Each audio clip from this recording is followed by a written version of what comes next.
Today, we are going to be looking into physical development. Yeah, as we all know that TLGC, that is the Light of God Continental Center, has a vision to help people live a life of balance. That is, you foster physical development, spiritual development, social development, mental development, and financial development. So we work life through these 5 major phases. So life have to be balanced. If you don't live a life that is balanced, obviously you will always be having difficulties in certain areas. Very, very fast. So let's go into our discussion of today, physical development. So today we'll be talking about our health, healthy living, and within the few time at which we will have this discussion, we'll be looking into a mini aspect, which is maybe within food and sleep. And maybe the next time we have another discussion on physical development, we'll be discussing more beyond food and sleep. So what's physical development? So physical development is the growth or development of the central process over the body and its physical coordination. So how does the body work?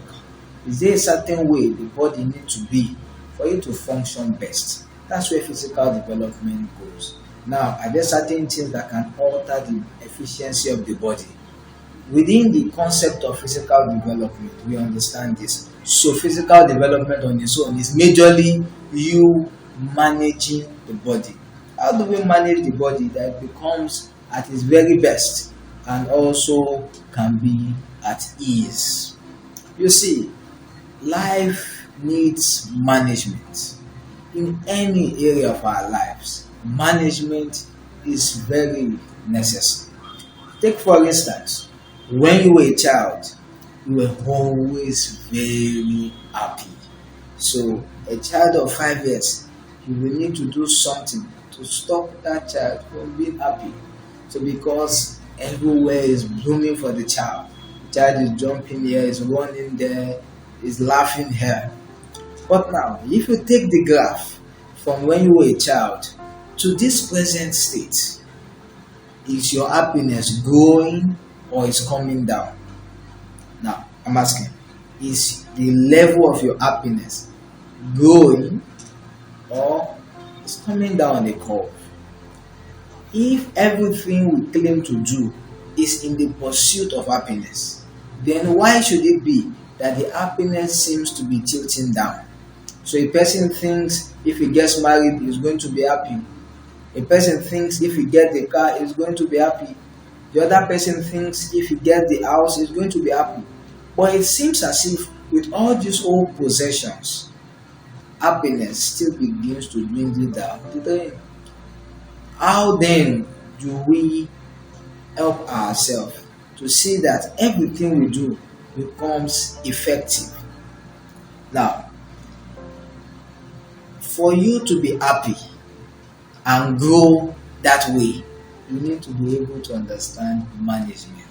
And that's where this series of developmental programs and discussion comes into play.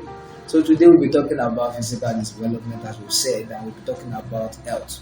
So you see, anyone who can't manage his body, or who can't manage his emotions, or who can't manage his intent, can never be effective, neither can they be balanced. So the mind, the body, your emotions, your intent, if they are really not managed cordially, you can't live a balanced life. So if such kind of people manage anything outside them, they will manage it accidentally. So, and they won't be able to manage it by their own intent. And if you manage things by accident, it means you will exist as an accident. Then you become a potential calamity. And in that case, you become anxious in all the way. So it means that you begin to naturally tend or tilt towards anxiety. So these days, everybody is talking about stress management. Stress management. The reason why people are stressful is really not because of the tasks they undertake, but it's because they lack the efficiency to manage their system. How the body works. In what way do I work that make the body be at ease? Once you don't know that, you begin to talk about stress. And once you cannot actually effectively manage this, whatsoever you are going to be doing out there is going to be just in an accidental format. So, we are not stressful because of our work, but we are stressful because we do not understand the system of our bodies. To be successful, we need enormous component of life factors. So we need the component of time, we need the component of intent, we need the component of focus, and majorly we need good health. It is only when your health is good that you start thinking of achieving anything that is worthwhile. And I'm saying today, that is only when the body is in its best state that you can do anything phenomenal in this earth. So definitely you need to be able to take care of your body, else you will have to be in the level of the average. Only when your body is good, or only when the body is in the state of rest, can he actually do anything that is majorly worthwhile. Unfortunately, people call ailment, sickness, diseases, they call it that fate. Fate, F-A-T-E. But the time when you call ailment and disease is gone. In those days, if you give birth to 10 children and 6 dies, you say, oh, that's a fate.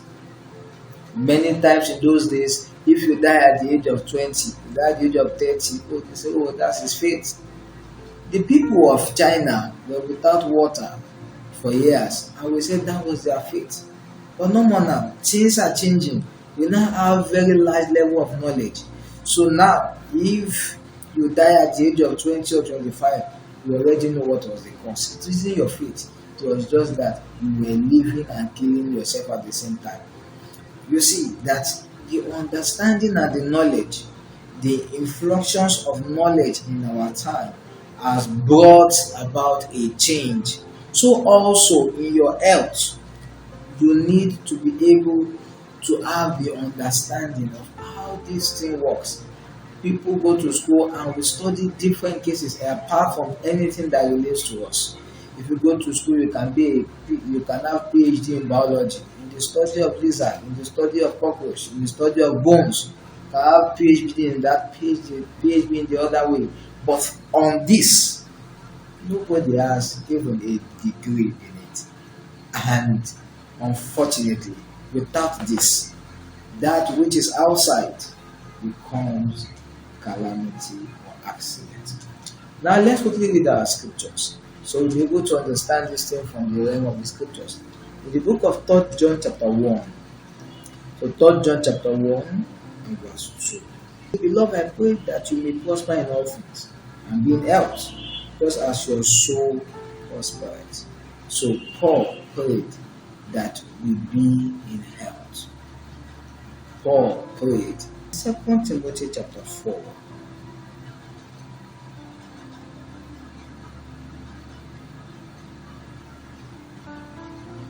So 2 Timothy chapter 4 verse 20.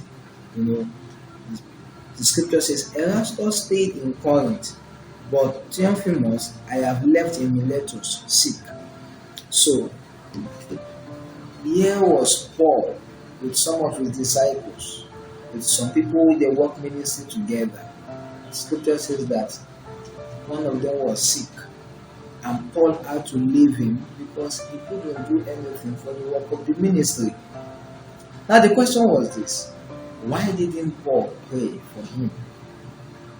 So it means that some sickness are not just spiritually originated.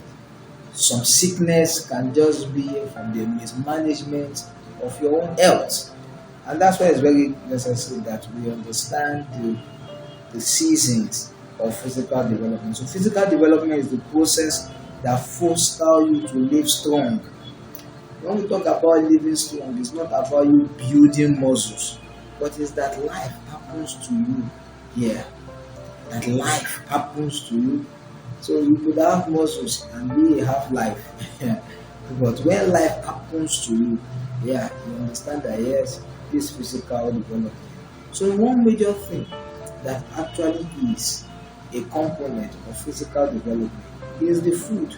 How we eat, what we eat can determine what becomes of our health, because majority of the food we eat are really life in themselves. Food is just a fuel for the body. No matter any concept anybody is talking about food is majorly the fuel for the body. We need to understand this, that food is not a culture. Although it will have some cultural aspects, food is definitely not a philosophy. Food also is not a religion. Although there will be religious thoughts about food, but food is majorly a fuel for the body. It's like you buying a petrol car and pouring diesel within it. It will move to a level, but obviously you know that that car can't work effectively. So also is food. So the food we take in determine the level at which the body functions. So if your body is functioning beyond certain level, you just need to check what kind of food you have been eating. So many years back, many people ate anything that came their way just for survival's sake. But in the days we are today, those time and those years are gone. So the question is, what type of food makes this body works without inertia? Inertia is a state of rest. So what type of food do we eat that make this body at ease? What kind of food and in what way do we eat that makes this body works to the best it can? In Philippians 3:19, scripture calls some people, he said, their belly is already their God. Meaning that they don't eat with discretion anymore. They now eat by compulsion. Now take for instance, a person is suffering from tooth decay and won't desist from taking in sugary materials. So that person is not eating because of the need of the body, but is eating by compulsion through probably taste or through probably feelings or sensation. One major thing we need to understand about the food we eat is that the food we eat to become healthy or to be at ease are food that should be alive. If at least 30% to 40% of the food you should eat should be alive, you want to be alive and you are eating dead food, it could become damn difficult for you to live well. So 30% to 40% of your food should have live materials in them. That is, they could be fruits, they could be vegetables, they could be sprouts, they could be nuts. So if 30 to 40% of your food can always be food that have life, then I can assure you that the beginning of your health will begin to change. You see, it is not just about eating, but it is about what you are eating. Your system needs the enzymes in the food you are eating. So if you are eating dead food, the whole enzymes there are dead, and definitely there are no enzymes for the food to carry. And in that case, your system will begin to fight hard to extract as little it can extract for you to become a little bit in ease. And one major thing we need to be able to understand, secondly, is that if you check the digestion system of an animal and that of man, see that they're a little bit different. In the animal kingdom, we know that we have the herbivores and the carnivores. Now, the carnivores do what? They do cutting majorly by their incisors. Now, the herbivores do grinding. Now, if you check yours, you will discover that you have the molar and the premolar for grinding. In that case, it means that digestion should start from your mouth. Because you have grinding, it means that the system in your body is only expecting at least a semi-grinded food. Because you see, if you pick a grain of rice and put it in your mouth, you see that begins to turn sugary.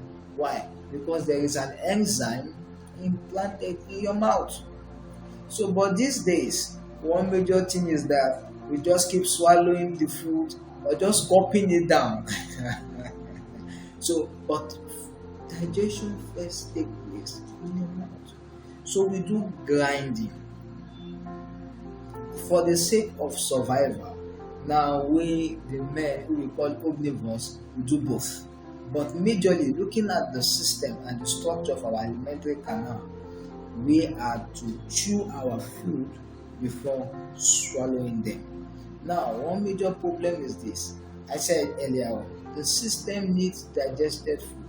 But these days, one major thing we do is we eat undigested food and we eat destroyed food. Any food that is already over 1 month old in its prepared state is already a dead food. Now we have food that are canned and canned and canned, and some of these food are canned for 4 years, for months, for years. These food themselves are already dead.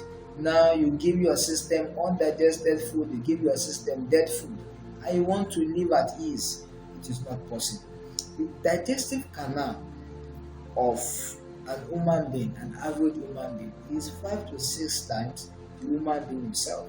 So if you are about 6 feet, you discover that the digestive canal, if stretched forth, is about somewhere between 30 to 36 feet. And there's a reason for this. The reason is because the alimentary canal is to break down the food substances to its simplest form and incorporate it to become you. And that is where the major problem of the whole sickness people have begins. The alimentary canal, as I said, is 36 feet. So I made a research just of recent, and it's this. If you eat raw meat, if you eat meat, it takes around somewhere within 72 to 75 hours in the body. So if you take meat now, it uses 70 to 72 hours in the body. If you eat cooked meat that is cooked very well, it takes about 50 hours to 52 hours for it to digest practically. So if you eat meat today, it means that it takes about 2 days for it to digest completely. If you eat vegetable, it takes somewhere around 15 hours to get digested. If you take the vegetable in its raw state, it takes somewhere around 12 hours to digest. If you take fruit in its raw state, it takes somewhere around 1 to 3 hours in the body. Now, food that spends excessive time in the system brings excessive bacteria. And definitely your system at the beginning will try to fight this bacteria. And in the process of it fighting bacteria, inertia sets in. So in that case, your sleep quota will have to increase because the system is doing more work. Now the efficiency and the ease of the body drops down. Now, another thing that happens is with the kind of food you eat. Now, research have started talking about intermittent fasting, whereby people can give breaks to the food they eat. So if the food you eat is not digesting as you are swallowing them, now you give your body undigested food in the first place, you give the body dead food second place, thirdly you then give your body certain food that needs hours to digest, and you eat about 4 to 5 times in one particular day. So it means that this food will take at least 1 to 2 days for them to get to their finishing end. Now by the time it's the next day, you've already repeated the process. So in that case, you have lot of food generating bacteria in the system. Definitely, the system does the hard fight all through the time. And because the system is fighting all through the time, you begin to see that certain things begin to dwindle down. And that's why this fight begin to grow into certain growth in the body. So you hear something like colon cancer, you hear something like tumor, you hear something like intestine cancer, all because the bacteria emitting food and the old food are already doing their work. Any food that is just not working totally with your system will be able to put you in the level of dilemma. So the whole range of cancer we have today is because people are eating more food that contain cholesterol than food that contains vegetable. Now, the last research I made was the fact that certain food that are so rich in protein gives rise to cancer easily than the ones that are not. Now, food, hypotenuse food like certain level of meats and pork and the rest of them are all going to stay in that body to emit bacteria and they become this. One easy way to deal with cancer is by you giving space of the food you eat. If digestion can go well in your body, I'm telling you, you won't have all the issue of colon cancer, colon fullness, colon dirtiness and the rest, because you are giving the space of the body to take out those things that need to be taken out and for you to be at ease. When you eat something, you should make sure that the food you are eating must be with a easy or simpler generic code. What do I mean by this? It's always best to eat food which are like in the water life. I mean, it's best to eat more of fishes than to eat that of meat. Physiologically, it can even alter the process of the person. I've said it jokingly, but sincerely I'm serious. If I meet somebody who eats pig a lot, I will know, because physiologically I can just sense that, oh, this person eats pigs a lot, this person eats pigs a lot. Now, one major thing about this cancerous cell that is becoming to be the talk of the town these days, where people are having cancer in a large number, is this: the cancerous cells feed on the food that comes into your body. Now, the problem is this: the cancerous cell eats 8 times than what the normal cell in your body will eat. So let's take for instance, if you put 1 kilogram of food in your body, the cancerous cell will eat 8% than the normal cells which are in your body, like the white blood cells or the red blood cells. The way to easily kill that is by you giving yourself space. If there is empty stomach, cancerous cells begin to die because they have nothing to eat. And to be quite honest with you, your brain works more efficient with an empty stomach than a full stomach. We are not here to talk about eat this or don't eat that. What we are trying to say is just this: you should be able to eat by choice. When you wake up in a day, you should be able to know what your body needs and what it doesn't need. Food is a fuel, so you should eat by the need of the body. Sometimes all your body needs is just to take more of liquid substances than solid substances. Now, if you don't eat by need, you are not eating by choice. It means you eat by compulsion. And eating by compulsion doesn't precede that you are living in freedom. Take for instance, now somebody say, oh, I must always take caffeine every day. I'm saying this: are you living towards freedom or you are going towards slavery? If you do a thing by choice, you know when to start and you know when to stop. But if it's by compulsion, you become a slave to it. So what I'm saying, just by a cup or a bottle of caffeine, you shouldn't become a slave. So it's not that, oh, you must eat this, you must not eat that, but you eat by choice and not by compulsion. if you can start to eat by choice and not by compulsion, you'll be able to see that different things and different improvements will happen in your life. Like as if it's dying, or the body is looking as if it's now diseased, then you know that that kind of food is not what you want to be giving your body. Food is really not to be taught on a general note. Food is based on the awareness of your own body, because you see, certain lifestyle demand different kinds of food. If you want to be, as a Christian who wants to probably be having certain level of vigils, or you want to be awake and you want to be aware in the spirit, you can't eat so heavily because the body will be drowsy. But take for instance, probably if you're in the fighting class, you're in the wrestling class, there's a particular way they eat. So different people have ways at which they eat. Now you then need to be able to ask yourself, what am I using my body to do? In what way am I investing this body to? In that same way is what you need to be able to learn now, how to eat. Now, to be able to reduce sleep, because you see, in case whereby people have certain level of excessive sleep, if you can change the intake of your food and the way you sit, ability for you to sit in the right geometry and for you to be able to eat well can reduce your sleep quota efficiently. I'm not saying that you should starve yourself of sleep, but I'm saying that you can be more alert, you can be more aware.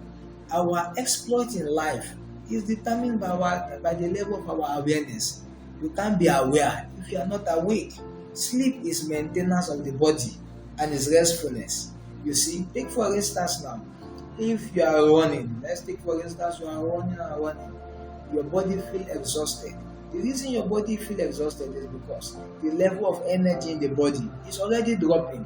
Now if you pause for a while, or probably you just stand and wait, before you know it, you discover that your body begin to regain back energy just by waiting, or by stopping, or by just standing somewhere.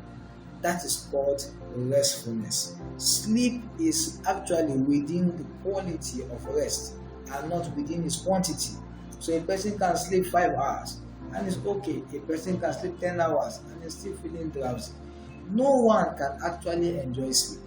You can only enjoy rest, or you enjoy the product of sleep. If you enjoy your sleep, then you are not sleeping. You see, it's always necessary for us to be able to understand these matters and be able to see that we really need to live a life where we can be aware.